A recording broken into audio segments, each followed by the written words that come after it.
Hello students, कैसे हैं आप लोग। Must be bindaas, fine, enjoying the life and tending towards goal. अच्छा लग रहा है पढ़ने में आपको, आपकी प्रतिक्रियाएं बता रही हैं।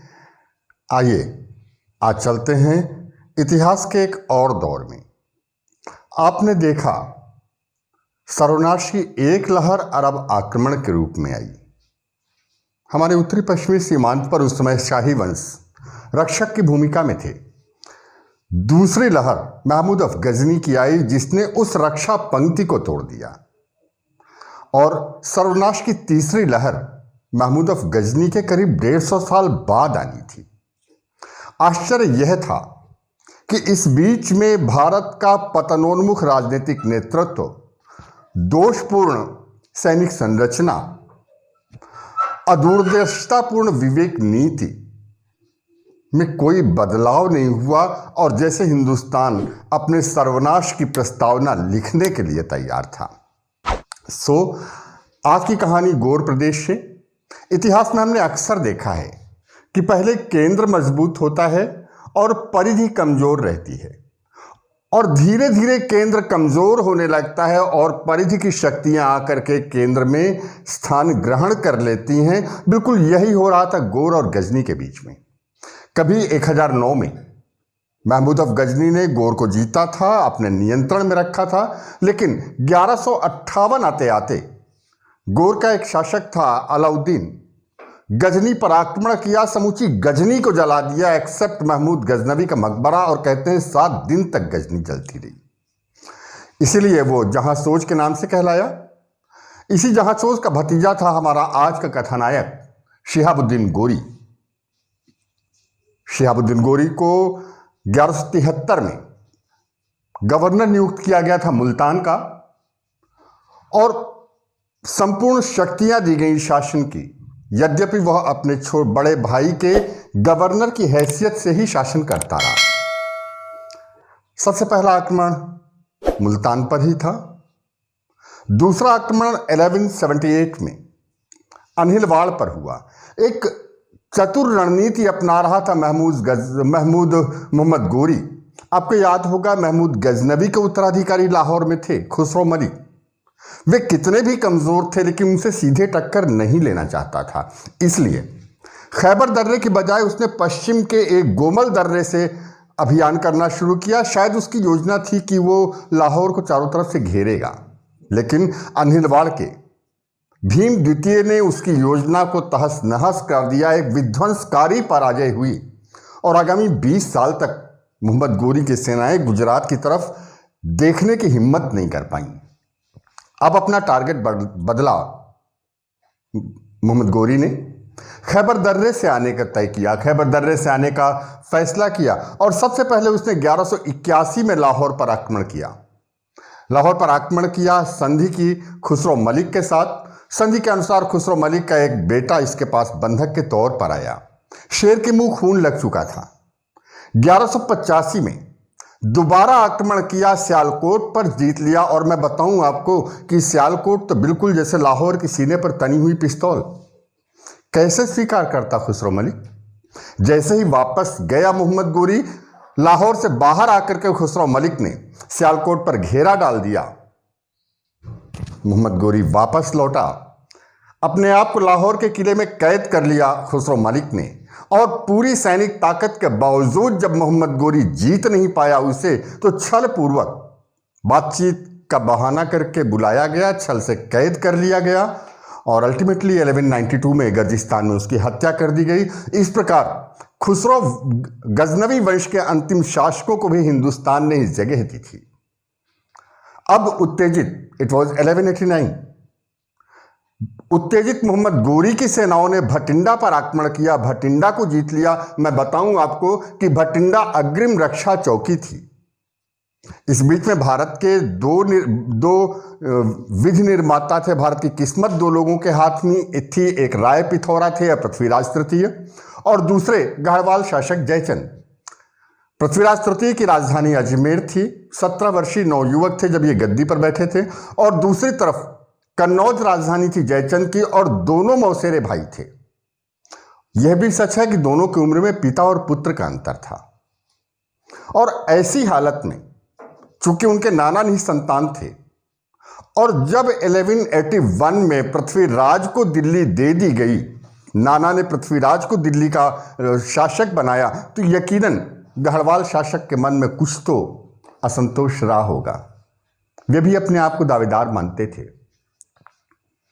जैसे ही भटिंडा पर अधिकार की सूचना मिली, और कैसे मिली बताऊं आपको, कि पहले यहाँ के गवर्नर ने दिल्ली सूचना भेजी गोविंद राज के पास, और दिल्ली से सूचना आई राय पिथौरा के पास। ये तथ्य ये बताता है कि सीमांतों की सुरक्षा को लेकर के कितना लापरवाह थे। आखिरकार एक भारी भरकम सेना चली, तराइन का मैदान था। 1191 दोनों सेनाएं आमने सामने जबरदस्त लड़ाई हुई, और यकीनन निश्चित रूप से मोहम्मद गोरी को हारना पड़ा। फरिश्ता हमें सूचना देते हैं कि वे युद्धस्थल में घायल हो गया था, मोहम्मद गोरी उसके सैनिक उसे ले गए, और सिराज हमें सूचना देते हैं कि वो युद्धस्थल में घायल होकर के पड़ा हुआ था, रात में उसे उठा करके उसके सैनिक ले गए। कहते हैं 1 साल तक उसने कपड़े नहीं बदले, अपने रनिवास में नहीं गया। वो उन अमीरों को दंडित किया उसने जो इस पराजय के जिम्मेदार थे। और 1192 में फिर से तराइन के मैदान में दोनों शक्तियां आमने सामने थीं। इसके पहले जिस भटिंडा को जीतने में मोहम्मद गोरी ने मात्र 3 दिन लगाए थे, उस भटिंडा को जीतने में पूरे 11 महीने लग गए राजपूतों को। यह राजपूतों की सैन्य नीति की सबसे सशक्त व्याख्या है। आखिरकार तराइन के मैदान में दोनों आमने सामने, लेकिन इस बार गढ़वाल शासक का समर्थन हासिल नहीं था, शायद संयोगिता वाला प्रकरण। बहादुरी के युद्ध के बावजूद मोहम्मद गोरी का रणकौशल आगे आया। उसने एक सुरक्षित सेना रख दी थी। अपनी सेनाओं को 15-15 हजार की टुकड़ियों में बांट करके राजपूत सेनाओं के पीछे की तरफ से आक्रमण करने का निर्देश दिया था। आखिरकार गोविंद राय मारा गया युद्धस्थल में। राय पिथौरा के बारे में हमें नहीं मालूम, लेकिन वे युद्धस्थल से भागे, बाद में कैद किए गए। कुछ सिक्के भी मिलते हैं जिसमें दोनों का एक साथ अंकन है। अब कूटनीतिक तौर पर काम करते हुए मोहम्मद गोरी ने कुतुबुद्दीन ऐबक को अपने भारतीय क्षेत्रों का गवर्नर नियुक्त किया, और कुतुबुद्दीन ऐबक ने इंद्रप्रस्थ अपना मुख्यालय बनाया। दोनों निगाह में थे उसके, अजमेर और दिल्ली। सबसे पहले अजमेर में अपना प्रतिनिधि शासक बैठाया, दिल्ली को जीता, और 1194 में कन्नौज के पास यमुना के किनारे चंदावर का मैदान फिर से साक्षी बना एक बार हिंदुस्तान की गलत रणनीति और उसकी पराजय का। सब कुछ ठीक चल रहा था, बिल्कुल आज लग रहा था कि जयचंद की सेनाएं जीतेंगी, बट हौदे में बैठे हुए सम्राट की आंख में जब एक तीर लगा, जब वे घायल होकर के गिर गए, तो जीतती हुई सेनाएं हारी। एक जबरदस्त नरसंहार किया गया, जयचंद मारे गए, और उनकी जगह पर युद्धस्थल में ही हरिश्चंद्र ने अपने आप को राजा बनाया। मोहम्मद गोरी बड़ी तेजी के साथ आगे की तरफ बढ़ा। उसको जमीन नहीं जीतना चाहता था। उसे मालूम था कि बनारस और असनी फतेहपुर में है, में गढ़वाल शासकों का कोषागार है, उसको उसने जीता। और कहते हैं कि 15,000 ऊंटों पर लूटी हुई संपत्ति लेकर के मोहम्मद गोरी गजनी रवाना हुआ था। भारत में कुतुबुद्दीन ऐबक उसकी योजनाओं को आकार दे रहा था। हिंदुस्तान में प्रतिरोध के राष्ट्रीय आधार खत्म हो चुके थे। राय पिथौरा का समापन, गढ़वाल शासक का समापन। मेरठ पर आक्रमण किया उसने, ग्वालियर पर आक्रमण किया कुतुबुद्दीन ऐबक ने, कालिंजर पर आक्रमण किया। इन सब को जीता कुतुबुद्दीन ऐबक ने। इस बीच उसे गजनी बुलाया गया, शायद भविष्य की योजनाओं के बारे में बातचीत करने के लिए। 97 में गजनी से लौटकर उसने गुजरात पर आक्रमण किया। जैसे आंधी पानी तूफान बन करके टूटा था गुजरात के ऊपर, शायद अपने स्वामी की पराजय का बदला ले रहा था। भारतीय क्षेत्रों में कुतुबुद्दीन ऐबक ने एक प्रशासकीय व्यवस्था स्थापित की। उसका एक सेनापति बख्तियार खिलजी, बड़ी तेजी के साथ बढ़ा, बिहार को जीता उसने और हमें सूचना मिलती है कि कुल 17 घुड़सवारों के बल पर उसने नदिया को जीत लिया, राजा लक्ष्मण सेन को भागने के लिए विवश कर दिया। लेकिन बाद में जब उसने ब्रह्मपुत्र घाटी में आक्रमण किया तो अहोम लोगों की हिंसा के आगे टिक नहीं पाया और आखिरकार लौटते वक्त अली मर्दान नामक उसके एक सेनापति ने उसकी हत्या कर दी। इसी ने जलाया था नालंदा विश्वविद्यालय, कहते हैं, जिसकी लाइब्रेरी की आग पूरे 6 महीने तक धधकती रही थी। मोहम्मद गोरी यद्यपि महमूद ऑफ गजनी की तरह इतना उत्कृष्ट सेना नायक नहीं था, लेकिन वह साम्राज्य निर्माता था। वह अपने विश्वास पात्रों को अधिकार देता था और उनको क्रियान्वित करवाता था। वो उसके शायद कोई बेटा नहीं था। वो कहता था कि मेरे तो हजारों बेटे हैं, मेरे दास, जो मेरे राज्य के उत्तराधिकारी बनेंगे। अल्टीमेटली इट वॉज 1206 खोखरों के विद्रोह का दमन करके मोहम्मद गोरी वापस लौट रहा था। इट वॉज 15 मार्च, धमियक नामक जगह पर उसका खेमा था। तभी किसी खोखर विद्रोही ने उसकी हत्या कर दी और इसके बाद भारत के इतिहास का एक नया दौर शुरू होता है, जिसे हम कहते हैं दिल्ली सल्तनत, और इसकी शुरुआत होती है कुतुबुद्दीन ऐबक के साथ। इसके पहले मैं आगे बढ़ूं, चंद लाइनें आज के हमारे इतिहास के स्रोत की तरफ। मिन्हाजुस्सिराज इस काल के प्रमुख घटना उत्प्रेरक हैं हमारे सामने। मिन्हाजुस्सिराज काजी थे।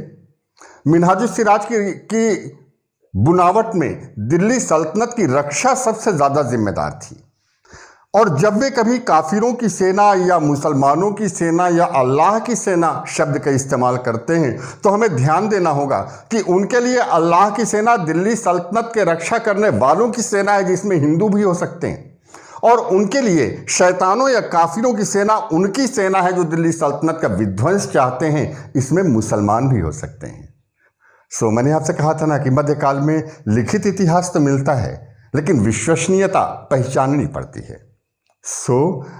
फिर मिलेंगे आपसे अपने अगले एपिसोड में। बट दोज जो आज पहली बार देख रहे हैं, please subscribe the channel and come along with us.